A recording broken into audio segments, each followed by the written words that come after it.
Bonjour à tous, aujourd'hui très content de vous retrouver sur le BTC face au dollar. On va analyser celui-ci ensemble, voir les points d'achat qu'il faut privilégier pour le trading. Et en fin de vidéo, je ferai exprès maintenant à chaque fois un rappel pour les investisseurs.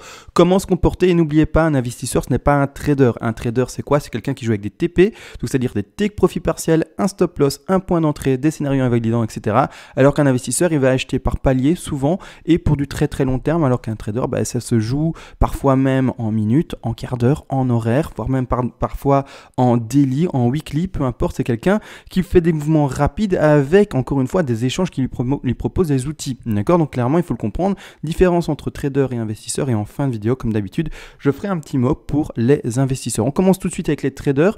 Petite rétrospective pour cette affaire-ci. Sur la vidéo qui date du 15 novembre 2019, on était encore aux alentours des prix de combien? Que je regarde ici à droite, on était encore aux alentours des 8470 $. On voyait un point de rachat qui devait aller chercher aux alentours des 8050 $ pour remonter. Actuellement, le cours clairement, qu'est-ce qu'il nous fait? Il est en train de baisser, il nous fait des jolies petites bougies rouges. Pour le moment, le plus bas qu'il a été cherché, c'est les 8119 $ sur Bitfinex. D'accord? Donc clairement, on va regarder comment ça se développe. Quels sont vraiment les points les plus importants? Quelles sont les corrélations les plus importantes de Fibonacci également, qui font qu'il y a un énorme support et un point d'achat très pertinent. D'accord? On va regarder ça ensemble. Juste avant de commencer, encore une fois, un grand merci à toutes les donations. Vous le savez, contre une donation, si vous le désirez, je vous envoie tout volontiers toutes les règles d'Elliott en français. Comme ça, de votre côté, vous pouvez faire exactement le même travail, c'est-à-dire des projections de prix, et également mettre des stop-loss, des TP, invalidation de scénario, etc. par vous-même. Vous ne devez pas regarder mes vidéos. Et en plus de ça, si vous le voulez également contre une donation, vous pouvez me demander une analyse à la demande sur n'importe quel actif spéculatif, qu'il soit crypto-monnaie ou pas, et je le ferai le plus rapidement possible en vidéo. Rapidement également, j'ai vu que j'avais nettoyé le graphique, parce que quand je l'ai travaillé, j'aime bien avoir parfois moins de choses à l'écran. En fait, c'est comme sur la vidéo précédente, rien de complexe. On est encore et toujours dans la une. Pour ceux qui ne sont pas au courant, on va chercher un bas de 2, 3, 4 et 5 et on monte ensemble. D'accord? Donc ça, c'est clair et net. On attend la correction vers la 2 qui a transpercé, vous le savez très bien, les 61,8% de Fibonacci. Donc on s'attend à 76,4, 85,4 de tout simplement retracement. Maintenant, où est-ce qu'on en est? Quels sont les points, encore une fois, qu'il faudra privilégier? On va regarder ça tout de suite ensemble. Donc ici, une entre parenthèses vers 2 en parenthèse. Je vais faire exprès de les retirer, comme ça il y a moins de choses à l'écran. Hop, je le delete, mais on est toujours encore et toujours dans cette 1 vers cette 2, il ne faut pas l'oublier.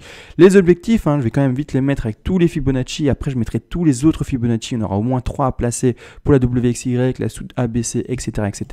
Mais les objectifs, si je suis assez propre et assez précis, sont les suivants. D'accord? Donc, ce sont bel et bien les 76,4. Et après, on va, comme dit, regarder les corrélations entre les Fibonacci. C'est ça le travail, finalement, corrélation, pour donner de la crédibilité à un point d'achat. D'accord? Donc, finalement, une certaine pertinence à un point d'achat et à une action, c'est-à-dire appuyer sur le bouton pour passer en trade. Donc, ici, les 76,4 qui sont très précisément, je le rappelle, n'empêche, à 8070 $. D'accord? Pas compliqué.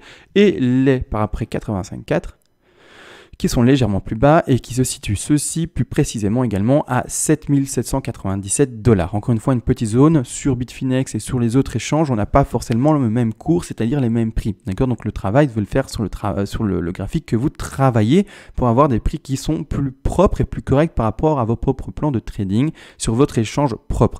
Donc maintenant, 2 zones d'achat qui sont placées. Ça a déjà été fait dans la vidéo précédente, on ne va pas s'attarder, rien de complexe. On attend ces prix-là pour passer à l'achat. N'empêche, sur quelle zone de prix passer à l'achat? Laquelle sera la plus pertinente et laquelle finalement va nous dire c'est là où on a le plus de chances de rebondir? Parce que si jamais on se dit je vais attendre le point ici, d'accord, imaginez de votre côté vous dites moi je vais attendre d'acheter là-bas en bas, d'accord, mais qu'on ne va jamais là-bas en bas, qu'on visite cette zone d'achat, qu'on rebondit et qu'on redescend jamais, ça sera un trade loupé. D'accord? Donc comment finalement se dire ok, je vais passer là ou là à l'achat, qu'est-ce qui va finalement donner de la crédibilité à mon point d'achat? Donc on va regarder ça ensemble tout de suite. C'est-à-dire que pour ce faire, on a 2 zones et on veut savoir laquelle. Dans ce cas-là, on prend notre Fibo, on va travailler d'abord la WXY que pour ma part j'ai installé, W ici en bleu, X et puis Y. D'accord? Pour ce faire d'ailleurs, je suis en trop grande échelle, je vais passer en 4 heures. Ça sera mieux. Comme ça, on voit bel et bien le sous-décompte également. Le sous-décompte en W, donc A, B, C. D'accord, ça se voit ici avec une tronquée sur la C. C'est pas indiqué avec les lettres, je ne l'ai pas mis, mais elle est très visuelle. A, B, rebond, et puis C, retracement. D'accord? Sur le RSI, on nous fait bel et bien des plus bas, un rebond pour le sommet de X, et puis après rechercher des plus bas pour le bas ici de notre Y. Donc rien de complexe vraiment dans ce sous-décompte-là. Voilà, c'est pour ça que je ne l'ai pas indiqué normalement, sauf les tout grands néophytes, vous auriez dû suivre mon explication sans le moindre souci. C'est-à-dire que maintenant, le retracement baissier, d'accord? Le retracement baissier, rien de complexe. On prend encore une fois ici, pour ma part, la profondeur de figure, le sommet de ma X, et on va regarder quels sont les niveaux qui corrèlent le plus possible avec ce qu'on a précédemment. Donc ici, on travaille la Y en bleu, pardon.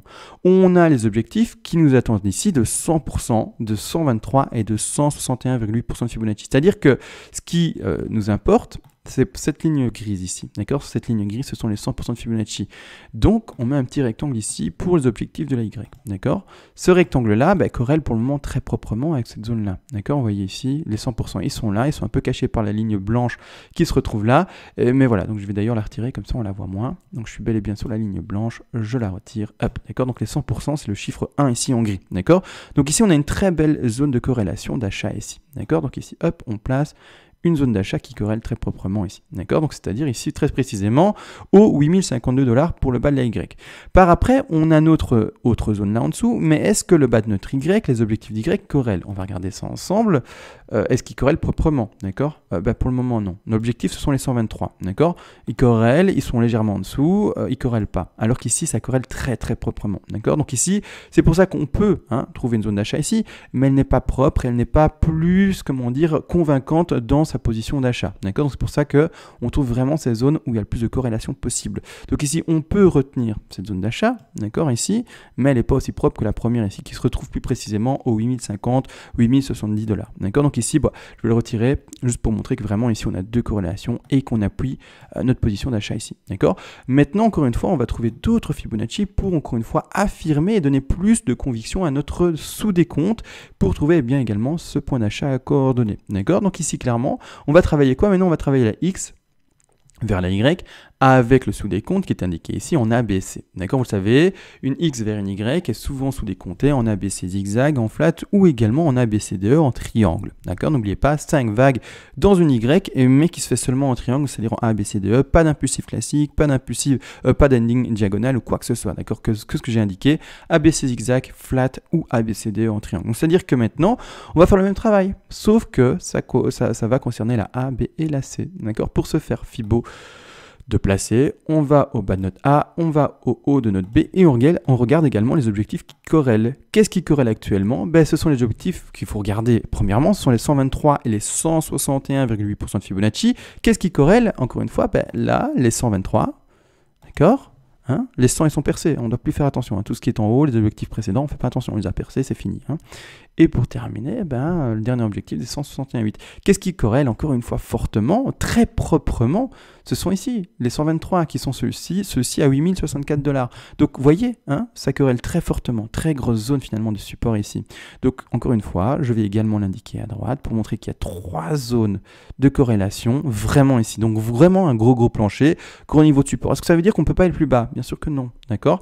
Mais c'est ça qu'en tout cas pour ma part, il y a qui me donne une certaine opportunité, une certaine conviction d'appuyer sur le bouton pour faire mon trade et passer à l'achat dans cette zone-ci. D'accord? Encore une fois, la zone qui va entre les 8050 et un peu plus haut, les 8070 $ plus ou moins. D'accord? Donc ici, clairement, grosse zone également. Ici, on en a une autre qui, comme les autres, donne une zone beaucoup plus floue, beaucoup moins propre qu'ici. C'est pour ça que également on peut aller plus bas, mais pour ma part, je donne moins de conviction à ce trade-là. D'accord? Donc ici, voilà, 3 zones de corrélation qui nous donnent finalement une zone d'achat très propre ici, dans cette zone des 8050. On peut aller plus bas, mais ayez conscience que voilà, cette zone-là, pour ma part, a moins en tout cas de pertinence. D'accord? Donc maintenant qu'on a vu ça, encore une fois, je vais vite rappeler tous les TP à pouvoir placer. Donc n'oubliez pas, on l'a fait ça dans la vidéo précédente, mais je vais le refaire pour ceux qui n'ont pas vu. On avait déjà fait le premier TP, on avait tout placé par après.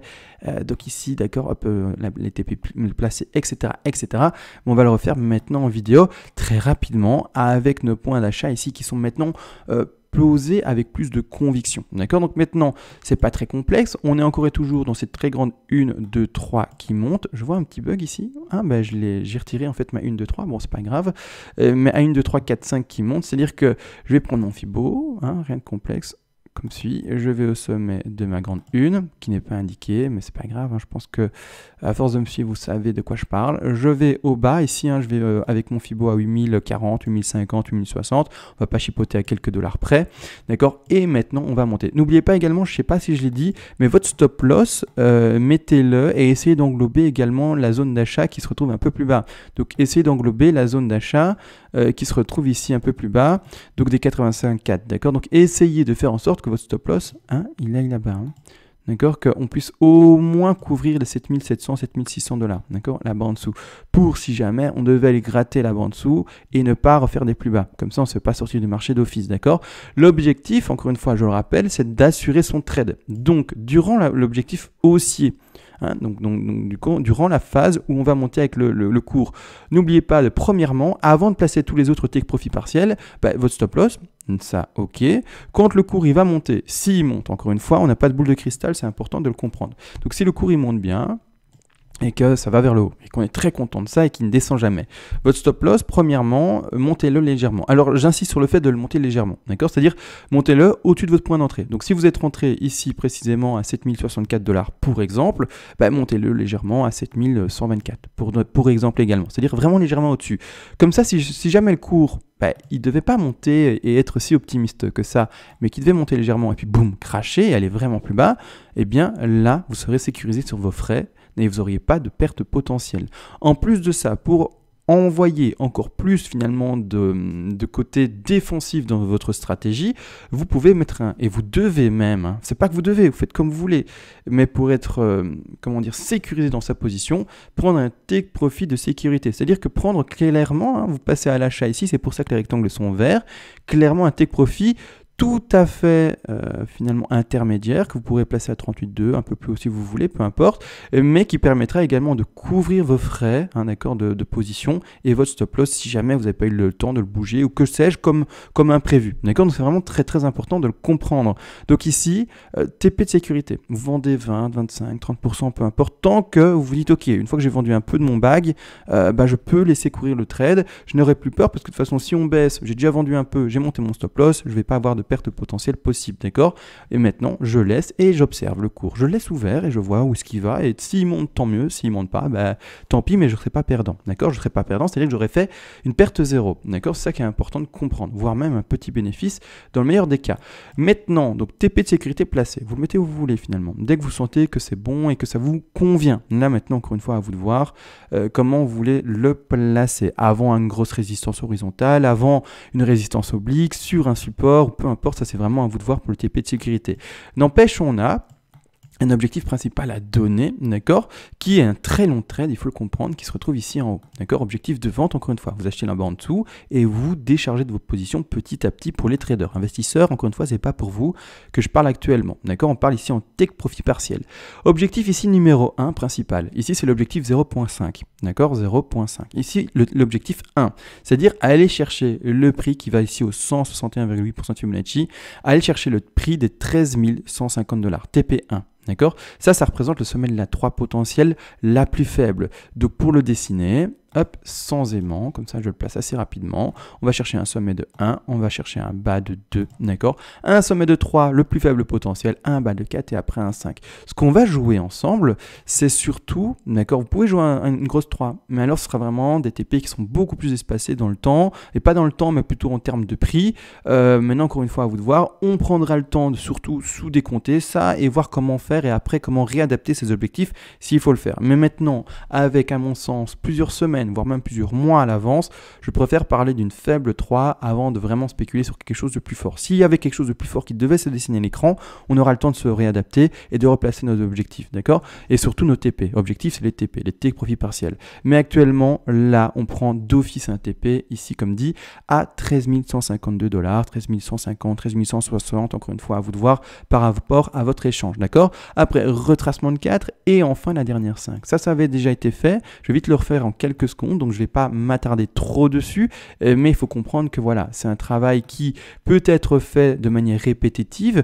Comme ça, c'est un drill, vous voyez comment on le fait et ça rentre finalement. Même si vous l'avez déjà vu, au moins vous vous dites ok, je revois, et par après de votre côté, vous saurez le faire tout seul, j'ose l'espérer. Grosse 2, petits tips qui avaient déjà été donnés, rien de complexe également. On va rechercher le BAT 4 à 23,6, 38 de grand max. On va le taper à 23,6 ici pour donner un exemple. D'accord, c'est comme ça. Je crois que dans la vidéo précédente, j'ai fait à 38,2, je ne sais plus.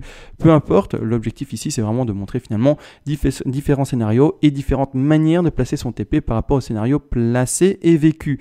On fera bien entendu l'adaptation et la modification des TP avec les vraies bougies. Là maintenant on parle vraiment, il faut le comprendre, plusieurs semaines, voire plusieurs mois à l'avance. D'accord, on ne sait pas combien de temps cette hausse va se faire et va prendre, parce qu'encore une fois, n'oubliez pas, ça je vais montrer après, mais les hausses, c'est pas parce qu'on touche le bottom potentiel qu'après on est reparti d'office en flèche, en 2 jours, on est de nouveau dans les sommets. Non, d'accord, ça prend son temps. Il faut que finalement il y ait une digestion finalement de tous ces cours, de tous ces mouvements financiers, et que ça s'aplanisse et que ça reprenne une hausse, comme on peut oser dire saine. D'accord, parce que saine, encore une fois, qu'est-ce que ça veut dire en finance? Pas grand chose, et surtout dans le trading, mais peu importe. Ici, maintenant, l'objectif a été placé de la 4 et on va terminer son travail avec les derniers TP à placer, qui vont être les suivants. Dans le cas de figure, on est cherché une faible 4 à 12 000 $, qui serait, comme dit, plus précisément 61,8, 100 et 161,8% de Fibonacci, des zones qui iraient chercher ici, les 61,8,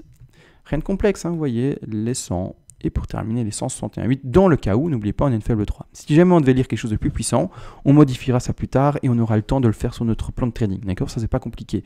Mais à l'heure à laquelle je vous parle, si on devait vraiment voir la hausse la plus faible potentielle pour ce trade ouvert, ce serait un premier TP à 13 126, un TP numéro 2 à 13 888, un TP numéro 3 à 15 067 et un TP numéro 4, si vous le désirez même, à carrément 17 062 $. D'accord, donc ici, la 5, elle peut terminer là-bas.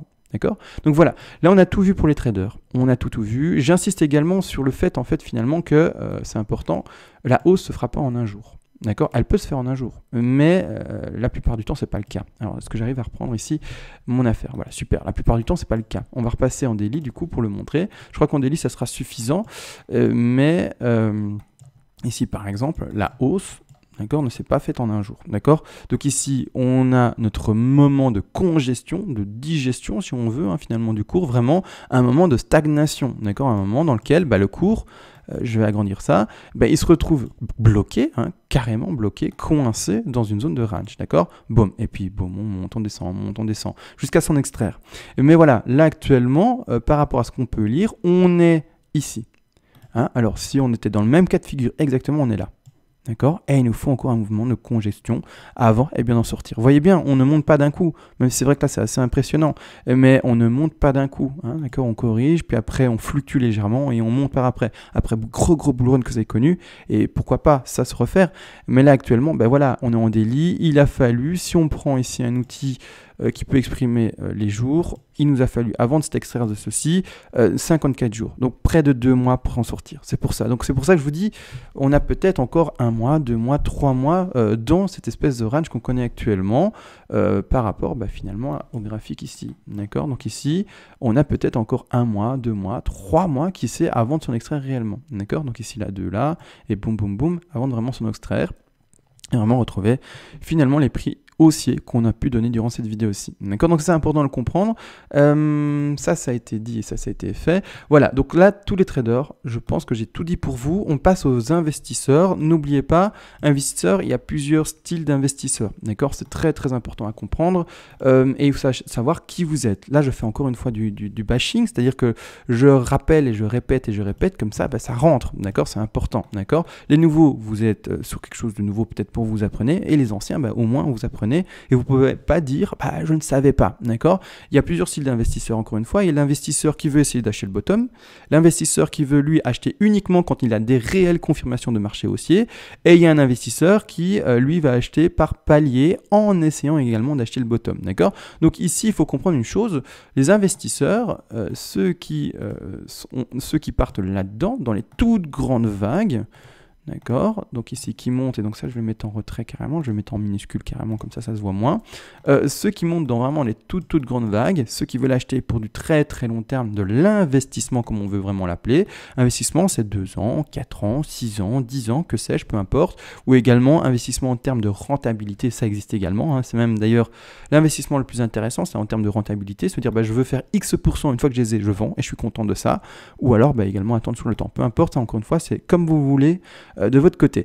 Mais il faut comprendre une chose, c'est que, et ça je le rappelle, envie de passer sur le graphique numéro 2 où il y a moins de dessins, ici il faut comprendre une chose, c'est que premièrement, on a un très beau point d'achat qui avait été donné dans les vidéos précédentes à 61,8% de Fibonacci pour les investisseurs. Donc c'est-à-dire que quand on met notre Fibonacci, je suis en délit, ça devrait aller, je prends ici l'aimant que je place, hop, je le place ainsi, voilà, je le place ici là-bas en dessous. On a été chercher, vous allez voir très précisément les 61,8% de Fibonacci, d'accord? Donc ici je le place, hop, on a été touché les 61,8 et on a rebondi, d'accord? Donc ici, investisseur, on est dans une grande 1 vers une grande 2, d'accord? Donc ça se voit ici, je vais le mettre sur le graphique ici, grande 1 en parenthèse vers une grande 2, on peut partir dans un scénario enfin haussier. Alors c'est pas affirmé comme d'habitude, hein, personne n'a de boule de cristal, mais l'investisseur qui, premièrement, veut acheter le bottom à 100% et qui veut prendre énormément de risques, donc quelqu'un qui est très offensif et qui espère un énorme bénéfice de l'autre côté du coup, il aura acheté 100% ici. Alors c'est très offensif, c'est pas du tout ce que je préconise, mais il y a des gens qui font ça. Donc il aura acheté 100% ici. Il aura acheté 100%, il aura par exemple, imaginons, je donne un chiffre très bas expressément pour ne choquer personne, chacun ses moyens, si vous avez 10 000 dollars, 10 000 euros à investir, si vous avez 1 million d'euros, 10 millions, même plus à investir, c'est votre problème, d'accord? Ou même, c'est même pas votre problème, c'est du coup votre bonheur, parce que c'est que vous êtes très bien financièrement si vous mettez 10 millions de dollars dans le trading. Mais peu importe, je vais faire exprès de donner un chiffre très faible. Imaginons que vous avez 100 euros. Hein, vous faites après par rapport à votre échelle. Vous achetez ici 100% si vous êtes extrêmement offensif. Si le cours il baisse plus bas, c'est pour ça qu'on dit offensif, c'est que vous prenez énormément de risques. Tant pis pour vous. Hein, c'est bête, mais vous aurez acheté trop tôt. D'accord? C'est ça. Par contre, si le cours c'était bel et bien là plus haut, tant mieux pour vous. Hein, vous aurez acheté au bon moment à 100% et vous ferez le maximum de bénéfices par rapport à votre point d'entrée. Malgré tout, voilà, ça c'est un trader très offensif. Hein, je le rappelle, c'est important, je trouve, donc je fais exprès de le rappeler souvent. Maintenant également, on a quand même des traders qui sont, pas des traders du coup, pardon, mais des investisseurs qui sont plus modérés. C'est-à-dire qu'il y a des investisseurs qui veulent acheter le bottom, ou en tout cas essayer d'acheter le bottom, qui n'ont pas cette conviction de se dire je vais acheter d'un coup parce que je suis presque sûr de moi, c'est ici qu'il faut acheter et je joue un peu finalement au pile ou face, j'ai raison ou pas et on verra ce que ça donne. Si j'ai eu raison, extrêmement rentable, si j'ai pas eu raison, je me fais un peu avoir par le piège du BTC. Maintenant il y a des investisseurs qui vont dire je vais acheter du coup les 61,8, je suis plus modéré mais je vais pas acheter avec 100% de mon capital, c'est-à-dire je vais pas mettre 100 euros d'un coup ici, 100% de mon capital. Je vais acheter par exemple 30% de ma position, 30% ici, d'accord? C'est-à-dire que si le cours il monte, tant mieux, on a déjà acheté 30% là, et avec les confirmations haussières, on va acheter des autres 30%, 25% hein, si vous voulez, ou si vous voulez faire 4 bagues pour acheter vers la hausse, pourquoi pas, mais donc 30% là, 30% là, 25% là, 25% là, et encore en montant, etc. etc. Ça c'est quelqu'un qui va lisser ses points d'achat, parce que par exemple si vous achetez là et là, vous faites 3 points d'achat, d'accord, peu importe, j'ai vraiment mis des choses au hasard là, maintenant actuellement, mais si vous faites ceci, hop, d'accord, eh bien votre point d'achat lissé se retrouvera, vous l'avez bien compris, entre les deux, d'accord, il se retrouve là. Le point d'achat lissé sera principalement ici, d'accord, donc rien de compliqué, vous aurez acheté un peu là, un peu là, un peu là, le point lissé il est là, donc vous aurez acheté entre les 10 000 dollars, par exemple, hein, d'accord, ici pour les flèches que j'ai montrées ici à l'écran. Maintenant également, donc c'est-à-dire que si le cours baisse, vous avez compris, ça va lisser à la baisse, d'accord? Vous allez acheter par palier à la baisse, ça va lisser à la baisse, d'accord? Et vous aurez acheté en moyenne à 5000, pour donner un exemple ici, d'accord? Donc c'est vraiment un exemple à donner, mais la chose à comprendre du coup également, c'est qu'il y a des investisseurs qui sont encore plus défensifs, qui vont même pas acheter, comme dit, par palier, d'accord? Bon, ils peuvent acheter par palier, mais encore plus tard, c'est-à-dire qu'eux, ils vont carrément attendre la cassure du dernier plus haut. D'accord? Donc soit ils sont extrêmement prudents, ils vont carrément entrer là-dedans, au-dessus des 20 000, donc on avait été chercher les 19 000 et quelques, donc ils n'ont toujours pas acheté, hein, ils ne savent pas, enfin c'est pas ça, mais ils se disent peut-être qu'on est encore dans ça, hein, pourquoi pas? Donc eux, finalement, ce qu'ils vont attendre, c'est vraiment une confirmation extrêmement forte, c'est-à-dire cassure de ce niveau-là. Hein, d'accord? Bon, pourquoi pas. Chacun son style d'investissement. Là, c'est vraiment très très défensif. Maintenant, encore une fois, ça existe. Il y en a d'autres qui sont défensifs également, mais qui ne vont pas attendre la cassure de ceci, mais seulement, entre guillemets seulement, la cassure 10 niveaux qu'on peut retrouver légèrement plus bas, qui est du dernier petit crash qu'on peut appeler crash, hein, d'accord, c'est pas un crash, mais voilà, dernière petite baisse, petite correction qu'on a pu reconnaître actuellement durant les mois précédents depuis cet été de 2019. Et bien, qu'est-ce qu'ils vont faire? Ils vont acheter tout simplement la cassure ici. Donc, ils vont attendre que le cours réellement confirme une hausse, casse ceci pour passer à l'achat. D'accord? Donc, encore une fois, à vous de voir quel investisseur vous êtes. C'est important. D'accord? C'est important de savoir qui vous êtes. Si vous pensez que vous avez loupé le bottom, en pleurant sur vous-même, c'est que vous ne savez pas qui vous êtes, et que vous n'avez pas encore une stratégie mise en place. D'accord? C'est important de savoir. Et le plus intéressant, comme ça, vous avez quand même mon avis, c'est d'acheter par palier. D'accord? D'acheter par palier. Voilà. Pas à 100% d'un coup, vous pouvez, mais bon, c'est assez risqué, et par palier. C'est vraiment ça que pour ma part, je préconise. Après, si vous voulez vraiment être défensif à fond, hein, conservateur à fond, vous attendez la cassure là-bas en haut. Pourquoi pas? Mais encore une fois, ça dépend de quel profil vous êtes. Voilà. Maintenant, j'ai fait encore une fois ce rappel sur les investisseurs en fin de vidéo. C'est important. Toutes les fins de vidéo seront, à mon avis, concernées par ça. Je donnerai tout le temps un petit mot là-dessus. Soit je rappellerai carrément, comme d'habitude ici, les différents profils et comment investir. Soit je apporterai peut-être des différentes choses, je ne sais pas. Ça dépendra des jours et de la spontanéité que j'en ai dans la vidéo. Mais c'est important. Parce que j'ai remarqué que malheureusement, trop de monde ne savait même pas en fait qu'il y avait plusieurs profils, différentes techniques entre guillemets si on peut appeler ça des techniques, enfin bref, qu'il y avait trop de monde qui était désinformé et c'est important finalement de rabâcher, de driller les choses simples mais les plus importantes, d'accord? C'est vraiment les plus simples, ce que je raconte c'est vraiment tellement simple à mon sens, mais c'est les plus importantes, d'accord? C'est vraiment les bases. Donc voilà, c'est important de rappeler les bases, même si ça doit être fait tous les jours. D'accord? Si ça ne vous concerne pas, vous ne regardez pas la fin de vidéo. C'est pas compliqué. D'accord? Donc voilà, on a tout vu. Cette fois-ci, on va se laisser. On se voit probablement demain, je pense, pour le sous des comptes et également pour potentiellement voir un plan qui peut être baissier plus long. Vous l'aurez compris, le plan baissier plus long serait pour ma part une WXYXZ. D'accord? Encore une fois, à voir, confirmation, etc. On va en parler, je pense, demain. Sur ce, on cesse réellement et ciao!